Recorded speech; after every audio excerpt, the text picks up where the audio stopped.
There's been multiple large creators that have done character analysis on Thomas and Friends, and one of the best ones is definitely Unlucky Tug's series Soder's Finest, but there's some things I really wish that he could have added, the entire history of James.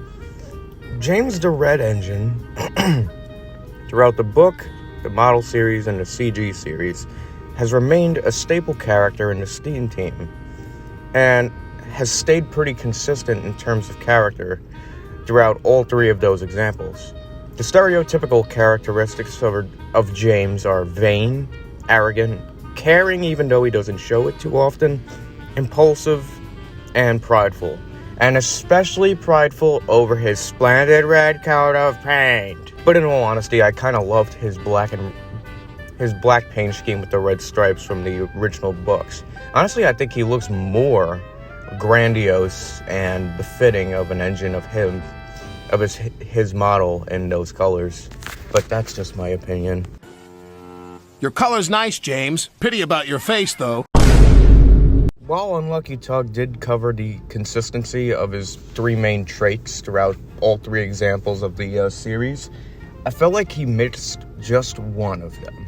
Just one of them, and it's really, really up there as subtle. It's a really subtle trait that James's character has. It's more than the stereotypical adjectives of his character, and it wasn't until I got older that I truly saw it. James is insecure. To me, even now, he comes off as that teenager who is trying to fit in with the older kids. The older kids being Gordon and Henry, so he'll emulate their behavior, even if it's completely negative towards smaller engines like Thomas, Percy, Toby, and Edward. Yuck! What dirty objects. It is impossible, he grumbled to the others. He clanks about like a lot of old iron, and he is so slow, he makes us wait. The kid that has to prove himself to everyone, that he can do everything the big engines can do. He always wants to be seen as the gracious express engine, the pride of the line, and will do anything to get the opportunity to take the express, even impulsively lie to Thomas in one episode to take the coaches and leave the trucks to Gordon. Good morning, James. Are those coaches for me? Asked James hopefully. No, these are for Gordon's Express. I'll fetch your freight cars next. But James was going to play a trick on the other engines. Actually, Thomas, I'm taking the coaches. Sir Topham Hatt asked me to tell you. What about the cars? Asked Thomas. Give them to Gordon. And it's because of his impulsiveness to lie and be able to do these things, he finds himself getting into trouble for causing confusion and delay whenever these impulses come onto him. You're sorry, James. And I know, too, that you want to be a useful engine. People are laughing at my railway, and I do not like that at all. Take your fucking railroad and stick it up your ass, said James. The thing is James never really had to prove anything. He's talented in his own ways. Being the third of the big engines and as a mixed traffic engine, being able to pull freight and coaches, he really only needed to be himself. And I believe that's what truly makes Thomas shine as a family show. You could have young kids of your own, maybe some older kids, or even you, the parent, can identify with some things that each character goes through.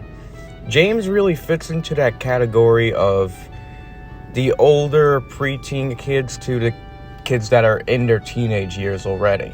He's got that attitude about him.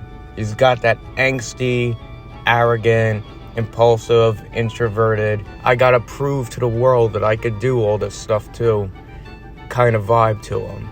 And that's really what I think Unlucky Tug missed in this series. I had to throw this out here towards the end of this video, but let's talk about some voice actors for James. I'm not talking about the CG series, just the model series alone. And my favorite is definitely George Carlin because he put his own unique take on the character. He's got this snarky, sarcastic, sneery, kind of snobbish vibe to his narrations, and you can really see it shine through that Mr. Carlin was having a lot of fun in the recording booth. Hello, Gordon. Is it tomorrow? Gordon didn't answer. He just let off steam feebly. Did you lose your way, Gordon? Alec Baldwin, on the other hand, James pulling a long, slow train. Oh my goodness! Help! Save me! A quick-thinking shunter did, just in time. What was that? Exclaimed James. I really don't know what direction he tried to take James into with this voice. I can understand if he was trying to go with the posh British upperclassman, but here it sounds flamboyantly yassified like that weird Pinocchio movie that came out 2 years ago. Hey, Father, when can I leave to be on my own? I've got the whole world to see. Thank you, Daddy. Oh, help! Cried James. Go away! Oh my goodness! What was that? That was just a funny comparison I wanted to throw out here towards the end, but to conclude this video, the main point here, I think this is where Thomas shines as a family show and not just a baby show, where even a parent possibly watching this with their kid can relate to some of the engine's personalities. And James was exactly like the way I used to think when I was in my teens. Every freaking person in their awkward teen years probably thinks this way. Angsty, somewhat introverted, and also wants to fit in with what the older kids are doing, and feels the need to prove themselves and fit in with the rest of the crowd.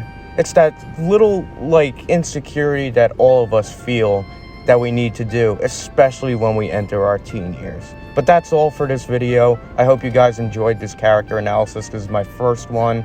Leave a like and leave me a comment down below. Don't forget to subscribe to the channel, and that is all.